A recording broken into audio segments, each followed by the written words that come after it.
आध्यात्मिक वर्षा, a journey to know self. आध्यात्मिक वर्षा और ज्ञान के इस पावन संगम में आप सबका स्वागत है। आज हम सब मिलकर श्रीमद् भगवद गीता के एक बहुत ही अहम प्रभावशाली श्लोक पर बात करेंगे। अध्याय 4 श्लोक 8। इसकी गहराइयों में उतरेंगे, समझने की कोशिश करेंगे। और ये जो गहन संकलन और विश्लेषण है, ये कप्तान श्याम बहादुर चौहान जी ने तैयार किया है, जिसके आधार पर हम आज चर्चा कर रहे हैं। हमारा इरादा है कि इस श्लोक के जो अलग अलग पहलू हैं, जो दर्शन हैं और सबसे ज़रूरी आज की ज़िंदगी में ये कैसे प्रासंगिक हैं, उसे समझें। तो चलिए शुरू करते हैं ये ज्ञान यात्रा। बिल्कुल। और ये श्लोक, जैसा आपने कहा, सिर्फ एक धार्मिक कथन नहीं है। ये तो ब्रह्मांडीय व्यवस्था, नैतिक संतुलन और ज़रूरत पड़ने पर ईश्वर के हस्तक्षेप, उस सिद्धांत को दर्शाता है। ये एक बहुत बड़ी आशा देता है, एक आश्वासन है। हाँ, आशा और आश्वासन, ये बहुत सही शब्द हैं। तो इस गहरी समझ की शुरुआत करने के लिए सबसे पहले श्लोक का पाठ सुनते हैं और उसके शब्दों को, उनके अर्थ को समझने का प्रयास करते हैं। अवश्य। मैं श्लोक पढ़ती हूँ। परित्राणाय साधूनां विनाशाय च दुष्कृतां धर्म संस्थापनार्थाय संभवामि युगे युगे। 4-8 में अब इसके शब्दों को देखते हैं। पहला शब्द है परित्राणाय। परि मतलब चारों ओर से, पूरी तरह से। त्रणाय मतलब रक्षा के लिए, तो पूर्ण रक्षा के लिए। अच्छा, परि मतलब पूर्णता। हाँ, संपूर्णता। किसकी रक्षा? साधु नाम, यानी सज्जनों की, जो धर्म के रास्ते पर हैं, सदाचारी लोग। फिर आता है विनाशाय च दुष्कृताम।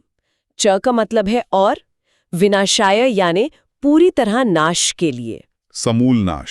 बिल्कुल। किसका? दुष्कृताम का, जो दुष्ट है, पापी है।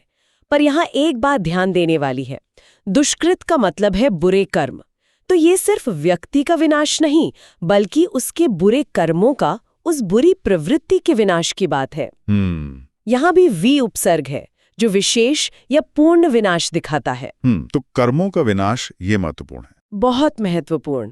इसके बाद है धर्म संस्थापनार्थाय। ये 3 शब्दों से बना है, धर्म, संस्थापन और अर्थाय। यानी धर्म की जो नैतिक व्यवस्था है, न्याय है, उसकी अच्छी तरह से, मजबूती से फिर से स्थापना करने के लिए, संस्थापन, पुनः स्थापना। ठीक है। और अंत में भगवान कहते हैं संभवामि युगे युगे।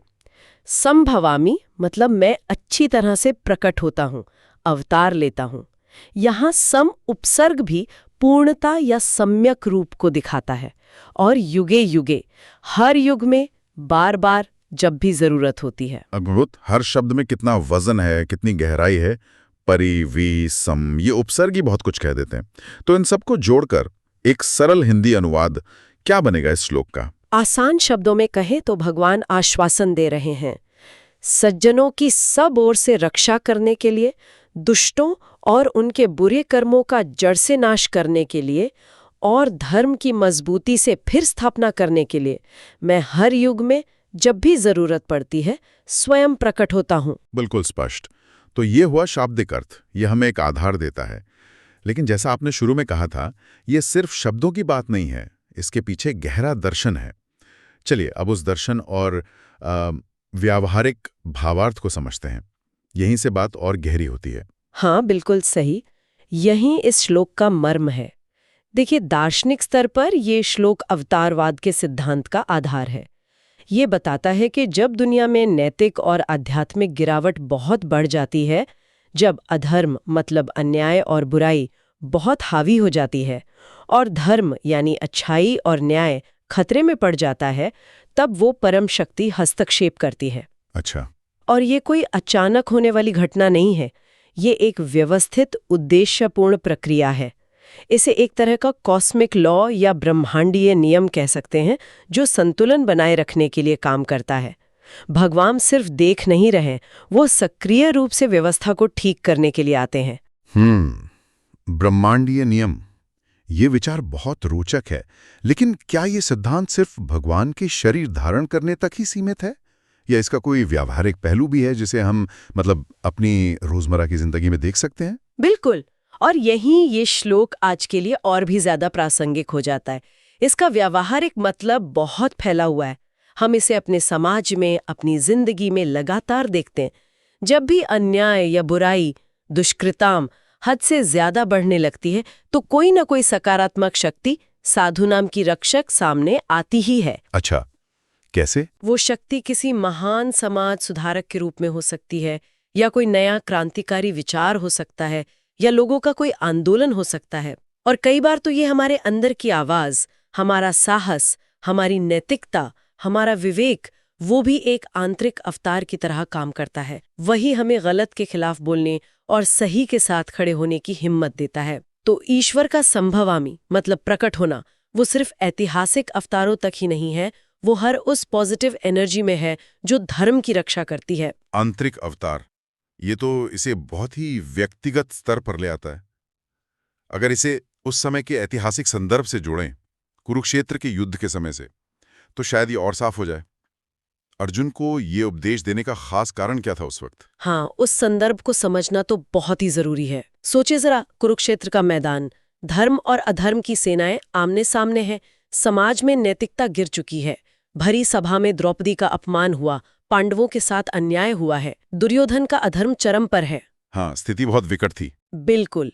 ऐसी स्थिति में जब धर्म की पुनर्स्थापना, धर्म संस्थापनार्थाय बहुत जरूरी हो गई थी, तब मुख्य योद्धा अर्जुन, वो अपने ही रिश्तेदारों, गुरु, दादा, भाई को दुश्मन के रूप में देखकर मोह में पड़ जाते हैं, कर्तव्य भूल जाते हैं, वो युद्ध नहीं करना चाहते। हाँ, वो भ्रमित हो गए थे। ठीक उसी वक्त सारथी बने श्री कृष्ण उन्हें ये श्लोक कहते हैं, और इससे वो सिर्फ अर्जुन का मोह दूर नहीं कर रहे, वो उन्हें भरोसा दिला रहे हैं कि ये युद्ध कोई व्यक्तिगत लड़ाई या जमीन का झगड़ा नहीं है, ये एक धर्म युद्ध है, ये ब्रह्मांड की जरूरत है। वो अर्जुन को समझा रहे हैं कि इस धर्म स्थापना के महायज्ञ में भगवान खुद उनके साथ हैं, ये ईश्वर की योजना है, और उन्हें बस अपना कर्तव्य निभाना है, एक निमित्त बनकर। ये संदर्भ तो रोंगटे खड़े कर देता है। अर्जुन के व्यक्तिगत संघर्ष को कैसे एक सार्वभौमिक उद्देश्य से जोड़ दिया। अब ये जानना दिलचस्प है कि समय के साथ जो अलग अलग महान विचारक और संत हुए, उन्होंने इस श्लोक को कैसे समझा। क्या उनके नजरिए में कुछ फर्क है? हाँ, ये बहुत अच्छा सवाल है।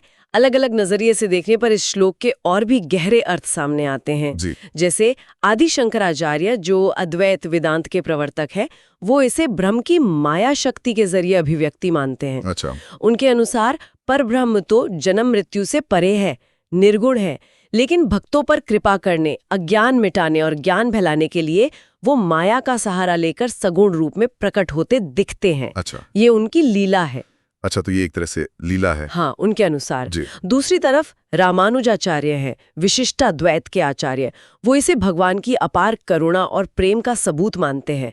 वो मानते हैं कि भगवान का अवतार लेना कोई माया या भ्रम नहीं, बल्कि उनका सच में रूप धारण करना है, ताकि वो अपने भक्तों के दुख दूर कर सकें, उनका उद्धार कर सकें और उनसे सीधा रिश्ता बना सकें। यहाँ भगवान का भक्तों के प्रति जो प्रेम है, वो मुख्य है। तो एक नजरिए में ज्ञान के लिए प्रकटन है और दूसरे में करुणा और भक्तों से जुड़ने के लिए। अच्छा, और जो आधुनिक समय के विचारक हुए, जैसे स्वामी विवेकानंद, उन्होंने इसे कैसे देखा? स्वामी विवेकानंद ने तो इसे एक बहुत ही, क्या कहूँ, शक्तिशाली और राष्ट्र निर्माण से जुड़ी व्याख्या दी। उन्होंने युगे युगे को सिर्फ समय के कालखंडों तक नहीं रखा, बल्कि राष्ट्र के उतार चढ़ाव से जोड़ा। उनका कहना था कि जब भी कोई देश नैतिक, सामाजिक, आध्यात्मिक रूप से कमजोर होता है, पतन की ओर जाता है, तब समाज में महापुरुषों का अवतार होता है। वो उसे फिर से जड़ाते हैं, नई राह दिखाते हैं। वाह, ये तो बिल्कुल अलग दृष्टिकोण है। हाँ, और उन्होंने युवाओं से कहा कि वे अपने अंदर की सोई हुई अवतारी शक्ति को पहचानें और राष्ट्र सेवा के धर्म संस्थापन में लग जाएं। इसी तरह स्वामी चिन्मयानंद जी ने इसकी एक और बहुत गहरी मनोवैज्ञानिक व्याख्या दी है। वो कहते हैं कि युगे युगे का मतलब हर युग में तो है ही, पर इसका मतलब बार बार भी है। हमारी अपनी जिंदगी में? बार बार। अपनी जिंदगी में कैसे? अपनी विवेक बुद्धि रूपी भगवान को जगाना होता है, उसे प्रकट संभवामी करना होता है, ताकि मन में फिर से धर्म मतलब संतुलन और अच्छाई स्थापित हो सके। ये एक लगातार चलने वाला अंदरूनी संघर्ष और उसका समाधान है। क्या बात है। एक ही श्लोक और इतने सारे पहलू, दार्शनिक, भक्ति, राष्ट्रीय, मनोवैज्ञानिक। ये सच में गीता की यूनिवर्सलिटी को दिखाता है। पर आज का जो युग है, इतनी तेज रफ्तार, इतना तनाव, इतनी अनिश्चितता, क्या ये श्लोक आज भी उतना ही महत्वपूर्ण है? इसकी आज के समय में क्या प्रासंगिकता है? जरूरत और भी ज्यादा बढ़ गई है।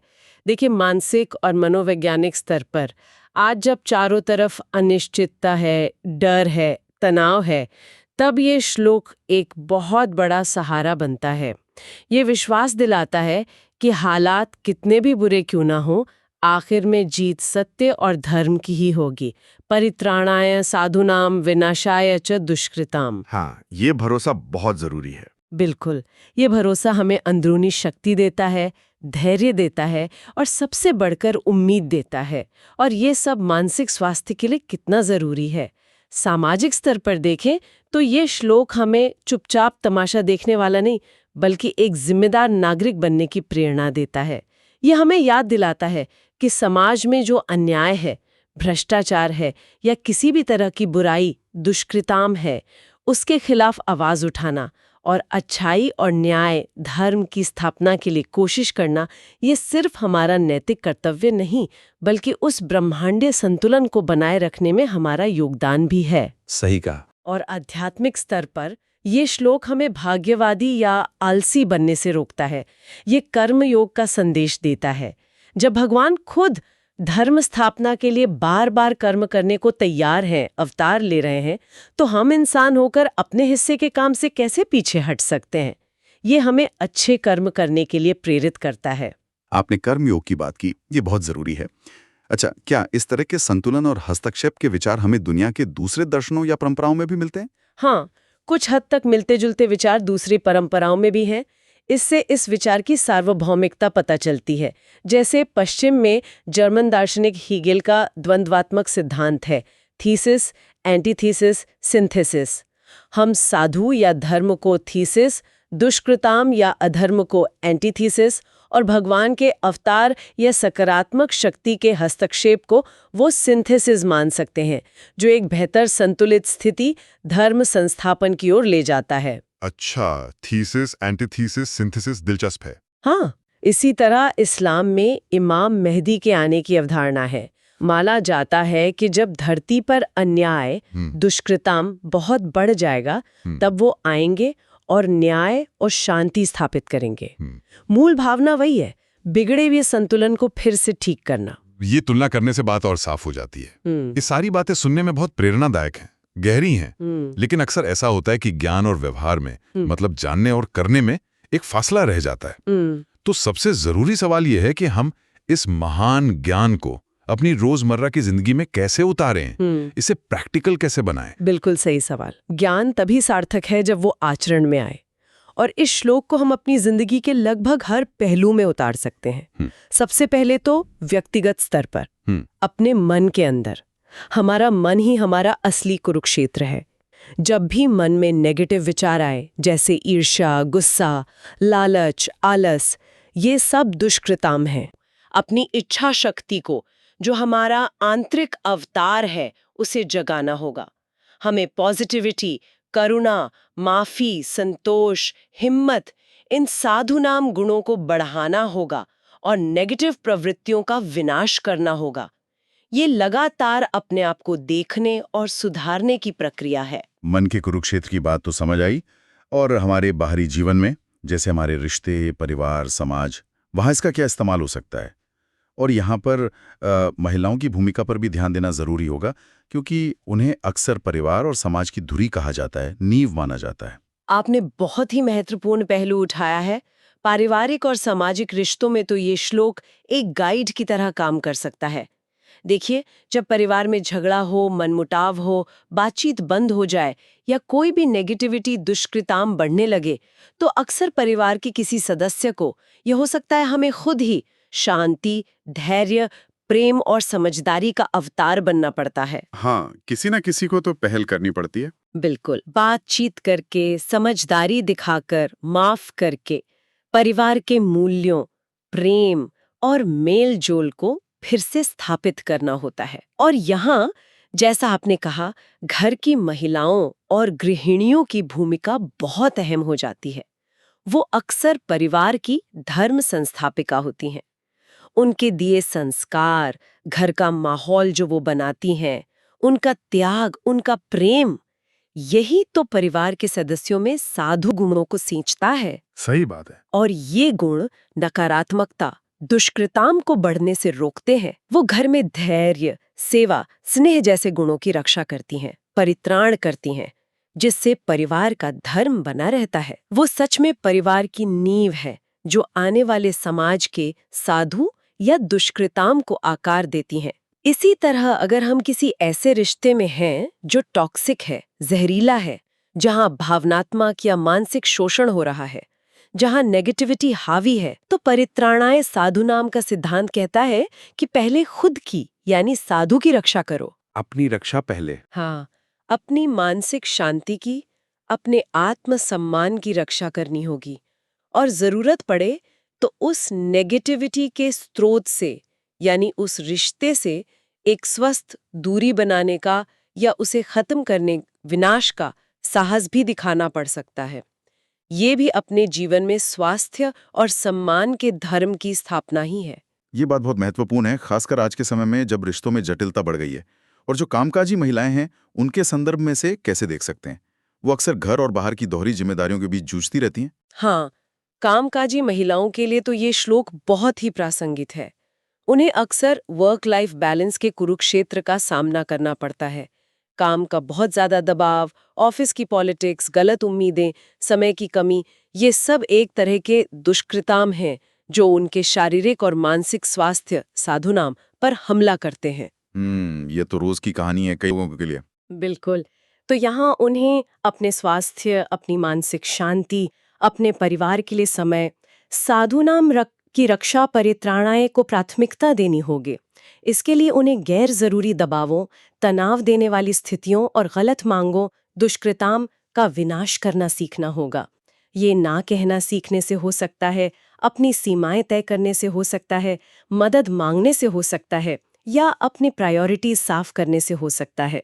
अपने जीवन में स्वास्थ्य, शांति और संतुलन रूपी धर्म को स्थापित करना उनके लिए बहुत जरूरी है, और इसके लिए उन्हें खुद ही अपने जीवन की अवतार बनना होगा। ये बहुत ही व्यावहारिक और सशक्त मार्गदर्शन है। अच्छा, व्यावसायिक जीवन यानी प्रोफेशनल लाइफ, और खासकर आज के युवाओं के लिए क्या इस श्लोक से कोई प्रेरणा मिलती है? निश्चित रूप से। प्रोफेशनल लाइफ में अगर आपके काम की जगह पर अनैतिकता यानी दुष्कृतम है, जैसे भ्रष्टाचार, बेईमानी, चापलूसी या किसी का शोषण हो रहा है, तो ये श्लोक हमें चुप रहने के बजाय सच और न्याय के लिए खड़े होने की हिम्मत देता है। हमें दूसरे ईमानदार साथियों यानी साधुनाम के साथ मिलकर या अकेले ही सही प्रक्रियाओं, नियमों और नैतिकता यानी धर्म को स्थापित करने की कोशिश यानी धर्म संस्थापनार्थाय करनी चाहिए। बेशक ये रास्ता मुश्किल हो सकता है। हाँ, हो सकता है, पर नैतिक बल इसी श्लोक से मिलता है। और युवाओं के लिए तो ये श्लोक एक तरह का क्रांतिकारी आह्वान है। आज समाज में जो भ्रष्टाचार, नफरत, झूठ, पर्यावरण का विनाश, ये सब बुराइयां यानी दुष्कृताम है।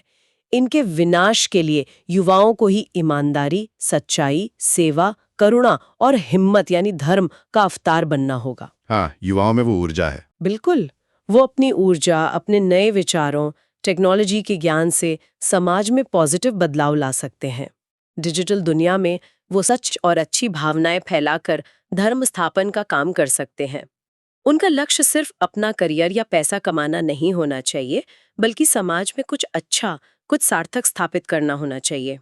स्वामी विवेकानंद, भगत सिंह, डॉक्टर APJ अब्दुल कलाम जैसे लोग उनके लिए प्रेरणा बन सकते हैं, जिन्होंने अपने अपने समय में धर्म की स्थापना के लिए अपनी जिंदगी लगा दी। वो अपने समय के जीवंत अवतार थे। और हमारे समाज के जो अनुभवी सदस्य हैं, वरिष्ठ नागरिक, वो इस पूरी प्रक्रिया में क्या भूमिका निभा सकते हैं? वरिष्ठ नागरिक अपने ज्ञान, अपने अनुभव, जीवन की जो उनकी समझ है, उस अवतार से युवा पीढ़ी की रक्षा, परित्राण कर सकते हैं। उनका अनुभव समाज की बहुत कीमती धरोहर है। वो युवाओं को भटकने से बचा सकते हैं, उन्हें सही सलाह दे सकते हैं और अपने जीवन के उदाहरण से समाज में नैतिक मूल्यों और अच्छी परंपराओं, धर्म को जिंदा रख सकते हैं, उनकी स्थापना में मदद कर सकते हैं। उनका आशीर्वाद और अनुभव नई पीढ़ी के लिए एक सुरक्षा कवच की तरह काम कर सकता है। सचमुच आज हमने देखा कि श्रीमद् भगवद गीता का ये एक अकेला श्लोक कितना गहरा है, कितना व्यापक है और आज भी कितना जरूरी है। ये सिर्फ ईश्वर के अवतार लेने की कहानी नहीं है, बल्कि ये सृष्टि में संतुलन बनाए रखने का एक शाश्वत नियम है। ये धर्म और अधर्म के बीच लगातार चलने वाले संघर्ष को दिखाता है और उस संघर्ष में हर व्यक्ति की, चाहे वो अंदरूनी हो या बाहरी, सक्रिय भूमिका को उजागर करता है। इस गहन और अद्भुत विश्लेषण के लिए हम कप्तान श्याम बहादुर चौहान जी के संकलन और उनकी अंतर्दृष्टि के आभारी हैं। बिल्कुल। ये श्लोक हमें लगातार याद दिलाता है कि न्याय, संतुलन और अच्छाई की स्थापना एक लगातार चलने वाली प्रक्रिया है और हम सब अपने अपने स्तर पर इसमें भागीदार बन सकते हैं, बल्कि हमें बनना ही चाहिए। और जाते जाते सभी श्रोताओं के लिए एक विचार छोड़ जाते हैं। जरा सोचिएगा, आप अपने अंदर और अपने आसपास की दुनिया में साधु गुणों को, मतलब अच्छाई, सच्चाई, करुणा, हिम्मत, न्याय, इन्हें कैसे पहचान सकते हैं? हाँ, ये सोचने वाली बात है। और इससे भी ज्यादा जरूरी, आप उन्हें कैसे सींच सकते हैं, उनकी रक्षा कैसे कर सकते हैं। और आप अपने प्रभाव के दायरे में, चाहे वो कितना भी छोटा क्यों ना हो, आपका परिवार, आपकी नौकरी की जगह, आपके दोस्त, आपका समाज, वहां धर्म स्थापना यानी अच्छाई, न्याय और सकारात्मकता की स्थापना में सक्रिय रूप से कैसे योगदान दे सकते हैं, इस पर मनन जरूर कीजिएगा।